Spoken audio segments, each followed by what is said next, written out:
Bismillahirrahmanirrahim. Assalamualaikum warahmatullahi wabarakatuh. Perkenalkan, nama saya Desvia Sadiah dari Prodi Manajemen Angkatan 2024 Universitas Singapura Karawang. Kali ini kita akan mencoba menghitung agregat planning menggunakan aplikasi POMQM. Di sini kita sudah mendapatkan data 4 periode dari Januari sampai April dan informasi produk. Lalu kita akan membuka aplikasi POMQM. Di sini ada bacaannya agregat planning, klik, lalu klik agregat planning, lalu kita memberikan judul sesuai dengan keinginan kita. Di sini saya akan memberikan judul agregat planning Desvia. Di sini number of periode itu disesuaikan dengan banyaknya jumlah periode yang akan kita hitung. Di sini ada 4. Lalu kita akan menggunakan shortage, backordered, dan lost sale. Kita akan coba satu-satu. Di sini kita menggunakan bulan dan klik OK. Nah, kita salin data yang ada di Excel.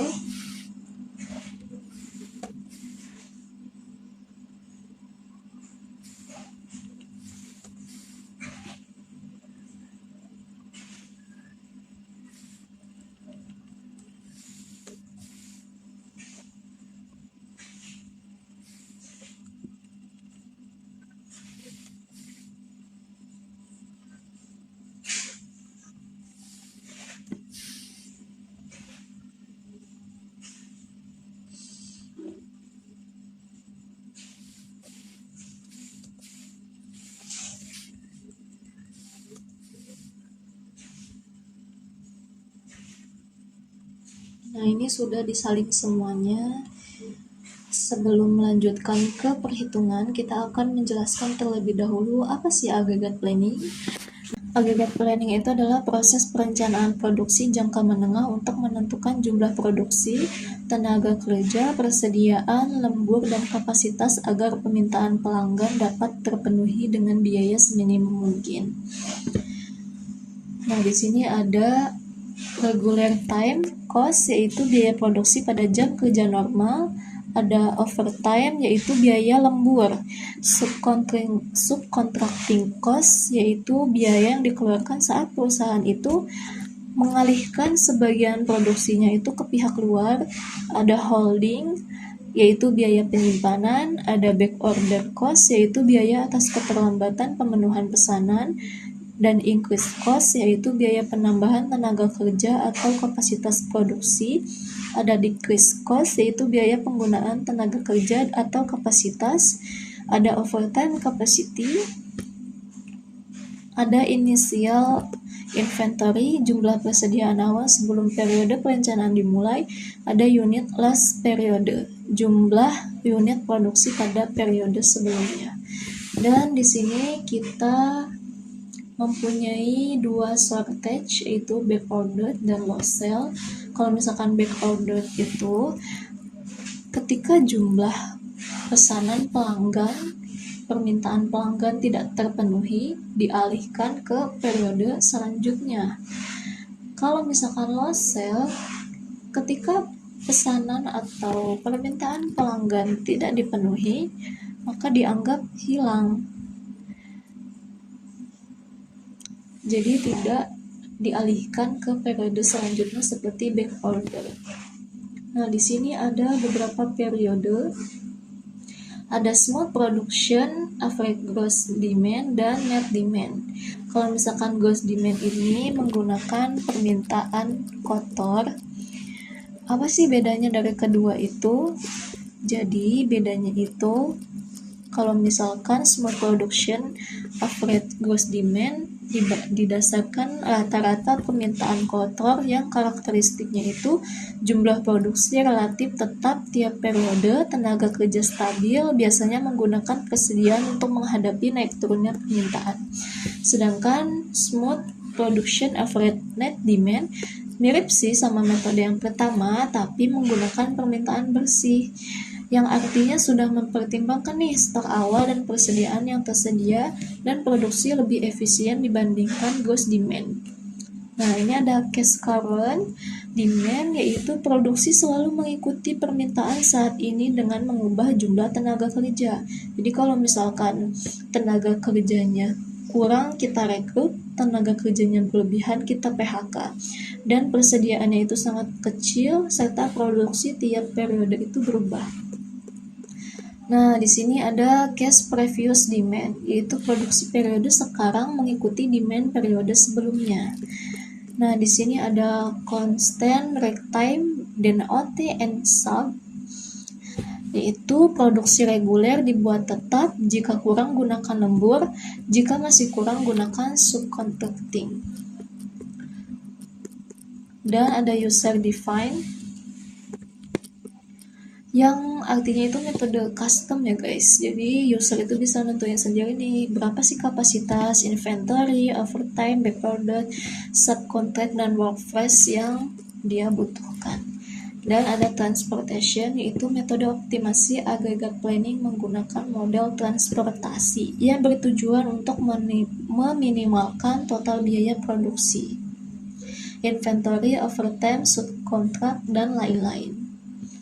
Nah, kita di sini akan menggunakan smooth production average net demand. Lalu klik solve. Nah, ini dia hasilnya.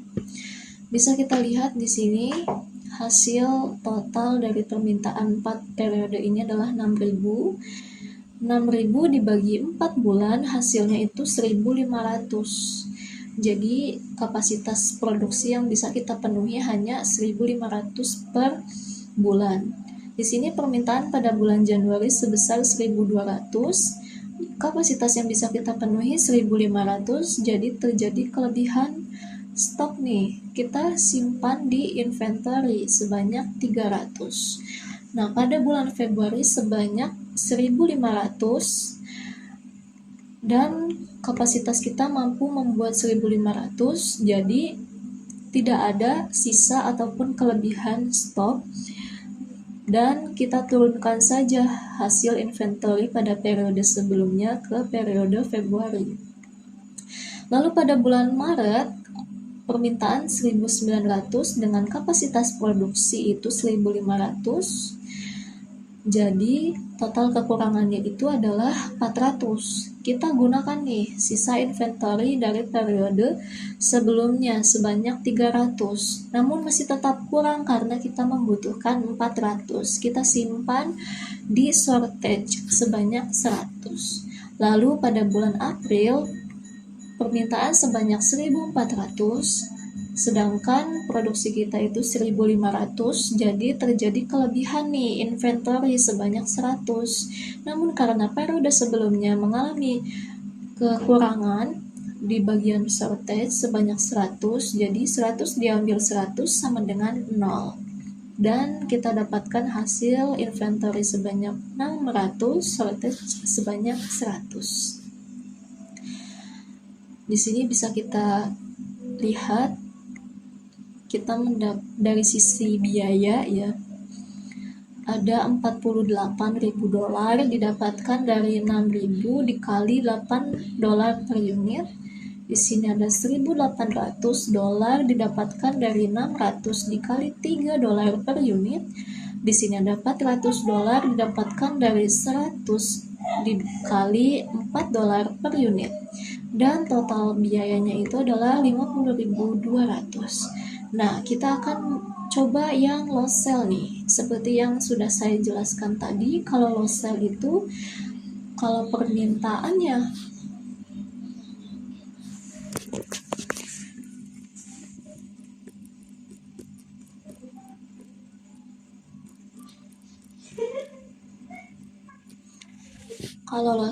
kalau permintaannya tidak terpenuhi, maka pesanan itu dianggap hilang, pelanggan batal membeli. Kita sama-sama menggunakan metode average net demand. Dan ini dia totalnya. Di sini ada perbedaan ya pada total biaya sebanyak 50.500. Seperti yang sudah saya jelaskan tadi, 1.500 itu didapat dari total unit dibagi total bulan periode sebanyak 1.500. Ketika ada permintaan di bulan Januari sebanyak 1.200, menyisakan inventory 300. Dan ketika bulan Februari tidak ada inventory ataupun shortage, kita turunkan inventory sebanyak 300. Dan ketika demand permintaan sebanyak 1.900 dengan kapasitas produksi 1.500, kita tambah dengan inventory sebanyak 300, namun terdapat kekurangan di 100 nih. Dan kita anggap kekurangan ini di shortage. Lalu ada 1.400 pada bulan April dan kapasitas produksinya itu 1.500. Jadi terjadi kelebihan sebanyak 100 unit.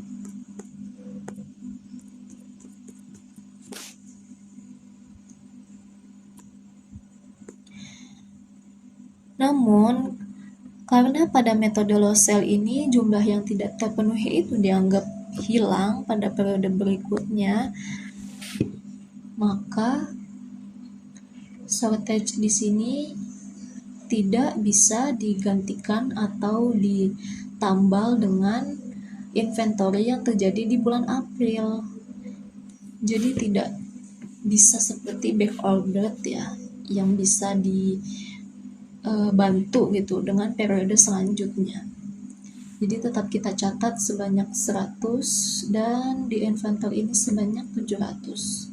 Dan bisa kita lihat totalnya ada $48.000, $2.100, dan ada $400, menghasilkan biaya yang lebih besar daripada hasil sebelumnya. Sebelumnya kan 50.200, kalau ini 50.500. Nah, di sini kita dapat menyimpulkan nih, terdapat perlakuan yang berbeda atas kekurangan permintaan pada bulan Maret sebanyak 400 stok itu. Kalau misalkan di low sell dianggapnya hilang kalau nggak terpenuhi, kalau di back order itu bisa dipenuhi tapi dengan periode selanjutnya. Namun perusahaan itu dapat mengalami keterlambatan nih karena pelanggan membutuhkannya kapan, dipenuhinya bulan berikutnya. Dan kalau kita berbicara tentang biaya yang paling efisien itu menggunakan metode Smooth Production Average Net Demand yang shortage-nya itu back ordered sebanyak $50.200. Sekian penjelasan dari saya. Wassalamualaikum warahmatullahi wabarakatuh.